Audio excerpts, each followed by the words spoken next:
ونتوكل عليه ونعوذ بالله من شرور أنفسنا ومن سيئات أعمالنا من يهده الله فلا مضل له ومن يضلله فلا هادي له ونشهد أن لا إله إلا الله وحده لا شريك له ونشهد أن سيدنا وشفيعنا ومولانا محمدا عبده ورسوله أما بعد فقد قال الله تبارك وتعالى في كلامه المجيد والفرقان الحميد أعوذ بالله من الشيطان الرجيم بسم الله الرحمن الرحيم لقد من الله على المؤمنين إذ بعث فيهم رسولا من أنفسهم يتلو عليهم آياته ويزكيهم ويعلمهم الكتاب والحكمة وإن كانوا من قبل لفي ضلال مبين وقال تعالى في شأن حبيبه مخبرا وآمرا إن الله وملائكته يصلون على النبي يا أيها الذين آمنوا صلوا عليه وسلموا تسليما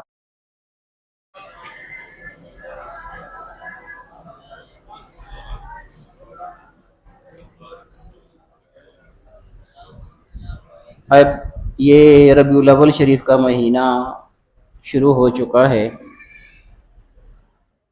اب درود شریف جو پڑھیں گے نا آپ، وہ ربیع الاول شریف کے حساب کا ہونا چاہیے.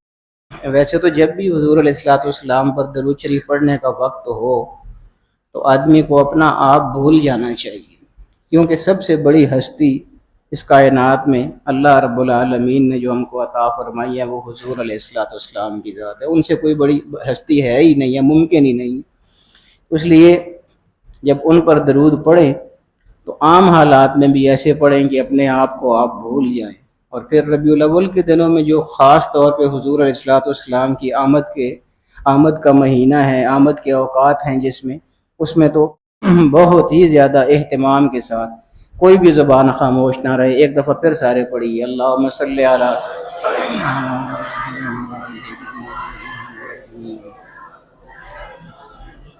الصلاۃ والسلام علیک یا رسول اللہ وعلی آلک واصحابک یا حبیب اللہ الصلاۃ والسلام علیک یا شفیع المذنبین وعلی آلک واصحابک یا رحمۃ للعالمین. میں نے ایک دو دفعہ پہلے بھی یہ بات آپ کو بتائی تھی کہ حضور علیہ الصلوۃ والسلام کی جتنی بھی سیرت مبارکہ ہے آپ کے سامنے اکثر بیان کرتے رہتے ہیں علماء حضرات، میں بھی کوشش کرتا رہتا ہوں. آپ نے دیکھا ہوگا کہ حضور علیہ الصلوۃ والسلام کی ذات مبارک میں جو بہت زیادہ امت کے لیے ایک چیز پائی جاتی ہے وہ رحمت پائی جاتی ہے. اللہ پاک نے بھی فرمایا لقد جاءکم رسول من انفسکم عزیز علیہ ما عنتم حریص علیکم بالمؤمنین رؤوف الرحیم. اللہ تعالیٰ نے ان کی یہ صفت بھی بیان فرمائی ہوئی ہے قرآن میں. تو رحمت حضور علیہ الصلوۃ والسلام کی جو رحمت ہے مومنین پر یہ بہت مشہور ہے. حضور کی شفقت مومنین پر بہت زیادہ مشہور ہے. یعنی حضور وہ شخصیت ہیں کہ جن کو بہت زیادہ جب اذیتیں دی جاتی تھیں کفار کی جانب سے، آپ سب حالات جانتے ہیں نا، احد کے حالات میں پچھلے دنوں آپ کو بتا چکا ہوں سارے جمعوں میں. طائف کے حالات سارے آپ کے سامنے ہیں، کیا کیا اذیتیں حضور علیہ الصلوۃ والسلام کو دی گئی تھیں. لیکن حضور کی رحمت کو دیکھیے، یعنی وہ تو کفار تھے نا جو اذیتیں دیتے تھے. ہم تو الحمدللہ مومن ہیں، مومنین ہیں ہم سب. وہ کفار تھے جو اذیتیں دیتے تھے، ان کے لیے بھی حضور علیہ الصلوۃ والسلام دعائیں کیا کرتے تھے. یہ حضور کی رحمت ہے نا، یہ حضور کی شفقت ہے. یعنی دوسرے لوگوں پر اگر اتنی رحمت اور شفقت ہے تو پھر اپنے جو لوگ ہوں گے، مومن جو لوگ ہوں گے، ان پر حضور کی رحمت اور شفقت کتنی زیادہ ہوگی. اس کے باوجود حضور علیہ الصلوۃ والسلام میں کیوں درود شریف کا آپ کو کہا کرتا ہوں، اتنی رحمت اتنی شفقت ہونے کے باوجود حضور کیا فرماتے ہیں کہ جس کے سامنے میرا تذکرہ کیا جائے، جس کے سامنے میرا نام لے لیا جائے اور وہ مجھ پر پھر درود نہ بھیجے، وہ دنیا کا بخیل ترین انسان ہے اور میرے ساتھ اس کا کوئی تعلق نہیں ہوگا. میں یہ بتا رہا ہوں کہ کتنے رحیم اور کتنے شفیق ہستی، وہ بھی یہ فرماتے ہیں کہ اگر میرا نام لینے پر کوئی مجھ پر درود نہیں پڑتا ہے تو اس سے زیادہ کنجوس انسان دنیا میں کوئی نہیں ہے. تو اس لیے میں کہا کرتا ہوں کہ جب بھی درود شریف پڑھا کریں پورے ذوق کے ساتھ پڑھا کریں، پورے شوق کے ساتھ اس طرح پڑھا کریں کہ حضور علیہ الصلوۃ والسلام. اور ویسے بھی